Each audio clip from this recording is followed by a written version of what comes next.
that our beautiful celebrity speaker is in the room, Miss Karthy Garver, and we are going to hop right over to having an incredible conversation. And I have to thank you because literally we talked, what, 4 days ago? And your book came in the mail, signed. Thank you so much, with a beautiful thank you card. I have to tell you, check this book out.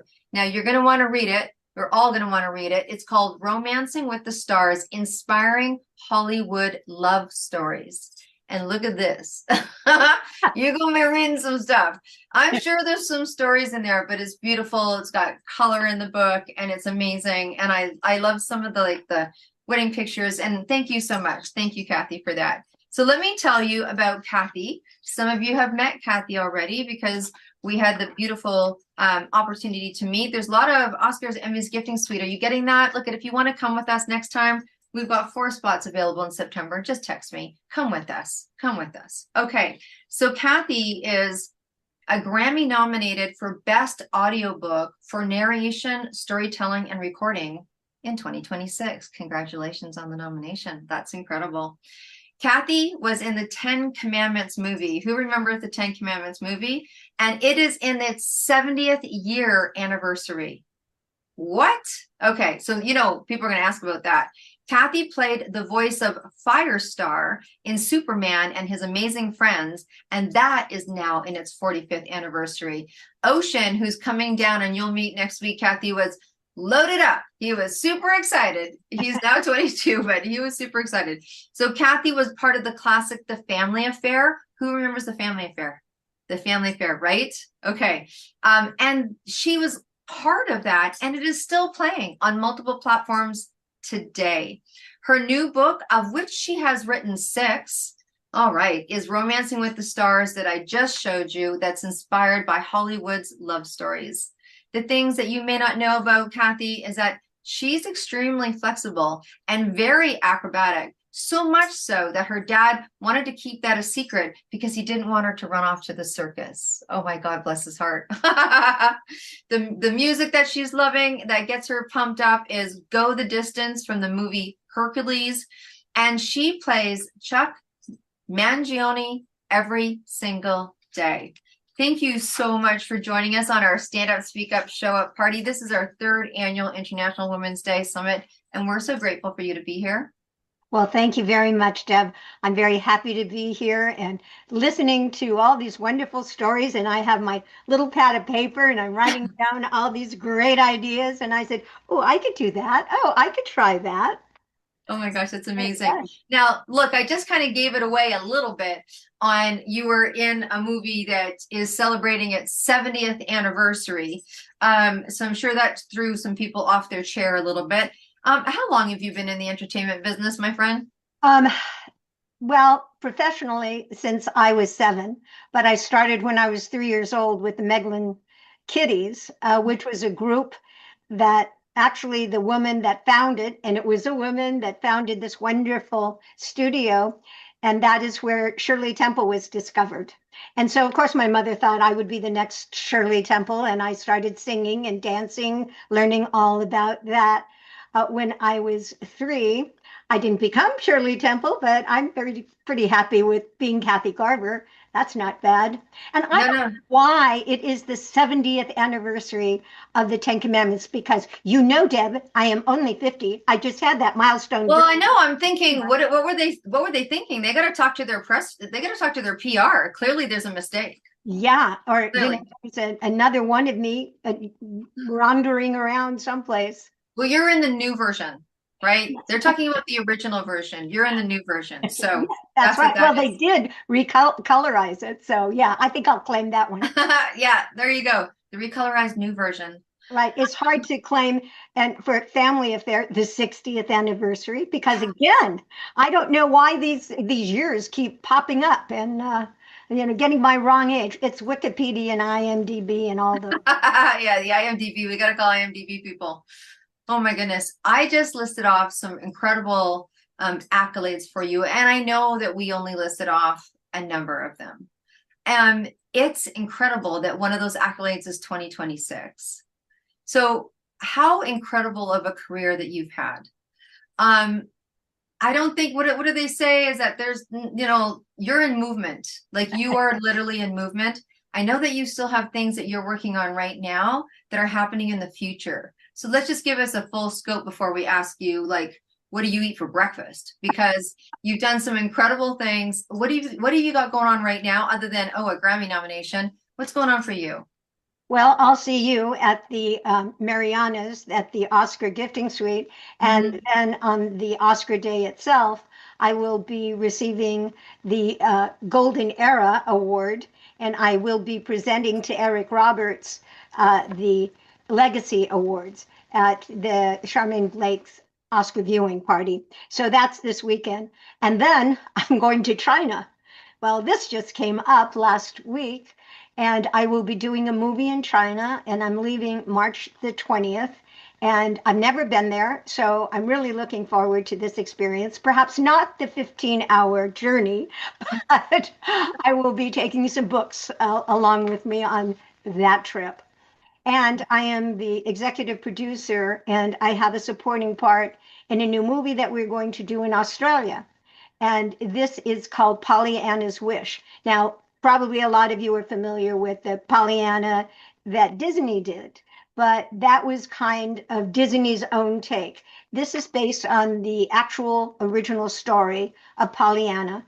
And we have a wonderful little girl to play Pollyanna.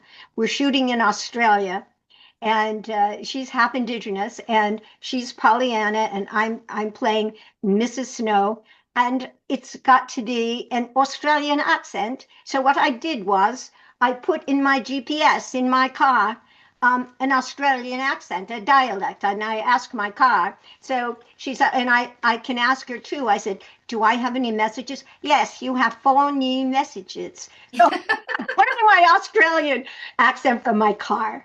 And the car can do so many things, but it really is coming through on this one.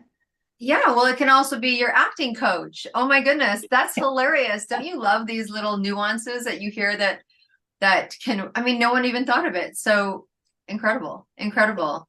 There's I'm something new every day, and here I'm learning something, and then they change it up. But my newest best friend, I love Chat GTP, and she really I have a little triplex that I own in Burbank, and of course on Sunday the tenant says, "Oh, we're at emergency. The pipes are going to burst. What are we going to do?" So I call Chat GPT. What do I do? So we get the plumber, we get the faucet replaced, and I did that this morning. Oh my goodness. I love how bodacious you are living your life, my friend. It is incredible. It is incredible. Um, I wanted to write down, I wrote a question down that I thought was really interesting because people pick roles, right? There's people like in that beginning of your career, we had someone on yesterday that talked about how they don't choose every role because it might typeset them and all sorts of things. So what is it in a role when you get asked, and I'm sure it's many, what makes you say yes? Well, it depends if it's a movie or if it's a project, who the people are. Is it funded, or are they just gathering things then to get money for it? The story, what is the story about? Does that appeal to me? And I've never done any X-rated things, and most everything that I've ever done from the Ten Commandments, you can't get too much of a G Yeah. than that. I went from the very first movie I did, The Night of the Hunter. That could have been a little PG, but it wasn't. It just had a very fierce, uh, not so hot preacher in it, and a little murder. But that was it, and I'm pretty proud of that. And so I see if it's can appeal to a wide demographic.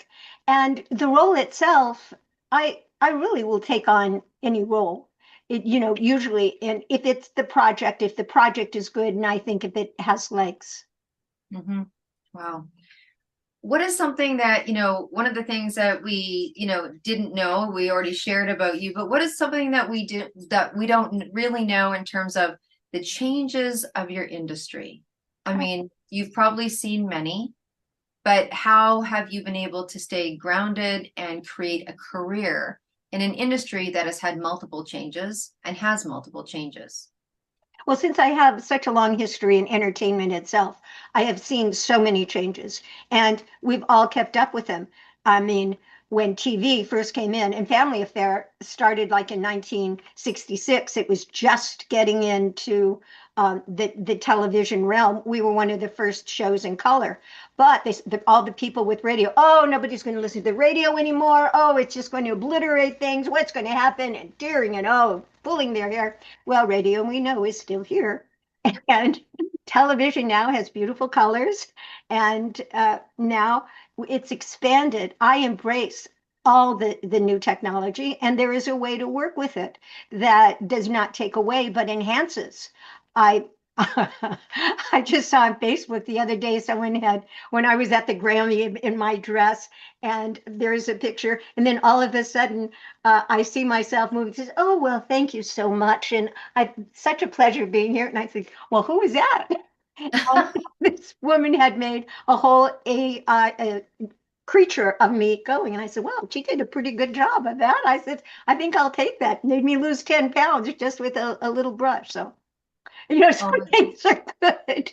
well, no, I think it's incredible staying up with technology and staying up with changes and staying current, right? And being able to stay current and move with it and evolve with it has obviously served you. Obviously served you. Absolutely. You really do have to stay on time with it.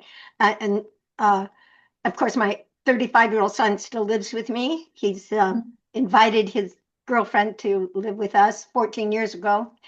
And they, so I have these two kids, and they keep me young. I love them having them here. I don't play video games with them, although I have done the voices of a lot of video games, but they do keep me kind of on track, and I keep them on track too.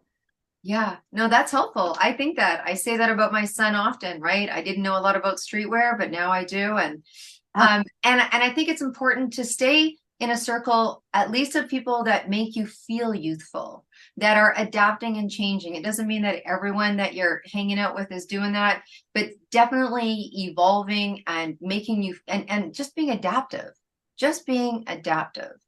well, Um, yes, exactly. As one of the speakers said, the evolution of the way things happened and the storytelling, that those are, the tenets of the evolution, but it's the storytelling that keeps them relatable and it keeps them going. And it's everybody's story. And I do believe everybody has a story and, weaving them together and to be proud of that and to go with it.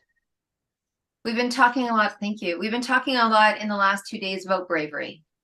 Not only because it's International Women's Day, but women are asking of themselves and industries are asking of women to step up in a different way, maybe from different rules from which they were raised with, having their voice, standing up, speaking up, showing up, trying new things, setting boundaries in their businesses and their relationships.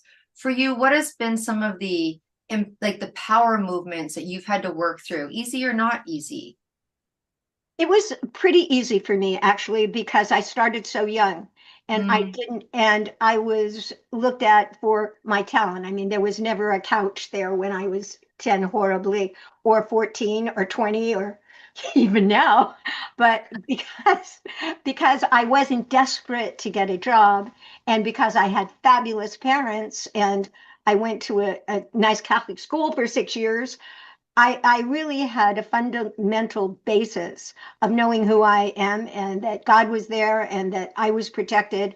And so I had that trust and I had, thank you, God, a talent and was able to work a lot and still at my young age am working like all the time. And so I have been very grateful for that. And I think it's the courage and you have to believe in yourself to believe in yourself that, well, I'm better than that. I know what I can do. And also becoming a producer, that was not really happening when I was young, but oh, right, I can make my own project like we're doing in Australia. And so that has it's all evolved that way. And we're telling the story of how the women are, more integrated into the whole entertainment business, whereas before that was really the old boys club. And oh, and they just get so appalled when sometimes when a woman the director or a woman is the producer, they more listen to if they're the producer than the director. That still is a little dicey in acceptance. Oh, well, thank you for sharing. You've done many things and you've done many things extremely well, my friend. Is there anything that is there a role still that you yearn to play or produce, or is there anything like that? I mean, you've probably crossed a lot of things off the bucket list that you never knew to put on, but is there anything that you're still, and now you're China, Australia, Right. is there anything that you still want to do or that you're hoping to achieve? Well, now that I'm at this International Women's Summit and I know about the Women's Channel, I'm going to take my Romancing with the Stars. I said, well, Deb didn't mention romance as maybe one of Oh the yes, it's right here. Shall I you put it? said I love. totally. You said We love. have, You yeah, we said have love. relationships, dating, romance. Oh, you do have romance. Well, do I have a show for you? I am looking forward to that. Oh my Okay. gosh, I'm so looking forward to it. It's an important topic. It is relationships and the book, my Romancing with the Stars, and it was very big. I did it with a co-author, and he approached me saying, "Well, what are some of these relationships in Hollywood that have lasted a long time?" I thought it was going to be a very short book. That's fair. Very That's fair. small book because the relationships in Hollywood turned out to like 464 pages of 27 couples, Frankie Avalon included, that had 63 years of marriage, and Pat Boone, 60 years. And what is important and why do relationships last? Why did these couples, how were they able to survive in a very difficult situation? It turns out that a lot of the couples, one was in entertainment and the other was not. So they balanced the relationship a lot. Mm. And it was also a belief, the same kind of spiritual belief that made a bind. And so hopefully, too, this book will inspire others. And a part of it that we have the each of the couples say what was their most romantic moment, what was their most romantic place. And then, for instance, like Morgan Brittany and her husband, Gil, said that their most romantic place was in Africa under a tent and looking out at the sky and seeing all the sparkling things. So after we give their bio and how they met, we have a travel guide of how the readers can recreate these romantic places. So how do you go on this safari in Kenya, and what are the prices? That's too expensive. Well, there's the zoo. You can go, like in LA, we have the Griffith Park Zoo or San Diego Zoo, and you take a romantic picnic. Or if that's too much, just cozy up on the couch and watch The African Queen. So it's a book for everyone, and we hope we inspire people. And it's just little things, reading a book together, acknowledging, and one of your other speakers, said trust in a relationship. Number one, trust your partner, but you got to remind them sometimes. Bring them a rose, or maybe the lady brings the guy a rose. Oh, thanks. Little things like that. So that will be shown on the TV show that we're going to That'll do be on shown the on the Women's TV. They're Channel. going to do. I mean, look at this. I showed it earlier. Look at this incredible book. And I love that. I love that inspiration. And you know what? I think the fact, yeah, Liz, there you go. You're leaning in. Well, it will be put up on the Deb's favorite book picks. That's up for sure. And I'm sure you can get it. I'm sure you can get it now. I'm sure there's some incredible stories in here. Oh, It's just amazing, right? great stories. Yeah, The really interaction. fun, and some are funny, and some are heart rendering, and some are just really romantic. Yeah, romantic. I think Romance. romance is romantic. You know what I mean? Like Yeah, just yeah. Just right. We talked saying it. when I was Romance. telling romantic. When I Yeah. was sharing earlier about, the different, we'd like to, have on the show, people talk about different countries. I always just say, like France. And everyone's like, oh, right? Right, exactly. Exactly. Probably the most romantic country that we have around. I Oh don't know my how China is going to be. I'll bring them some romance. God. Okay, let's do Okay. that. All right. I know I'm going to see you next week, and I want to share you with everybody here. And tell us, I mean, outside of all the beautiful things that you have going on, and from writing a book to a nomination for, the Grammys for audioing the book, producing a book, from 70 years of a celebration of a show that you were on to 60 to 45, that shows great endurance. And so I can't help but think that someone has a question here about how does one, I mean, obviously you're talented and obviously you're passionate, but what has kept you going in this? I mean, I'm sure you could have, if you wanted to, stepped off the stage, gone to the beach a little more, done a little something more, who knows?